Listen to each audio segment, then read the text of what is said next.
உண்மையாகவே ஆண்டவர் இயேசு கிறிஸ்துனுடைய சிலுவை மரணத்தை அறிந்து வைத்திருக்கிறவர்கள் நீங்கள். ஒரு சிலர் நாம அதை ருசி பார்த்து இருக்கிறோம். அப்படின்னா அவருடைய அன்பை ருசி பார்த்து ஆதியில தேவன் நம்மோடு கூட இருந்த அந்த விதங்களை அனுபவித்து இயேசு என்ன நேசிக்கிறார், நானும் இயேசுவை நேசிக்கிறேன் என்கிற எல்லா விதமான உறவு ஐக்கியங்களிலே பங்கு கொண்டு இப்போ அந்த அன்பை விட்டுட்டு தூர யாரோ ஒரு மகனை போல யாரோ ஒரு மகளை போல வேற இடத்துல நின்று வேடிக்கை பார்க்கிறவர்களாய் அப்படியாக நம்ம சபைக்குள்ளாக இருந்து நடந்து கொள்ளுகிறதை ஆண்டவர் பார்த்து நமக்கு ஒரு பெயரை ஆண்டவர் தருகிறார். புத்தி இல்லாதவர்களாய் ஏன் நடந்து கொள்ளுகிறீர்கள்? நோக்கம் தவறி ஏன் நடந்து கொள்ளுகிறீர்கள்? எதற்காக சபைக்கு நம்ம வருகிறோம்? ஏன் தேவனை தேடுகிறோம்? இதை ஏன் மறந்தவர்களாக உட்கார்ந்து இருக்கிறீங்க?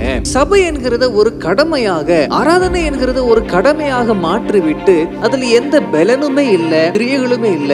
காரணம் கிறிஸ்துனுடைய பாடு மரணத்தை கொஞ்சம் கொஞ்சமா மறந்து கொண்டே இருக்கிறோம்.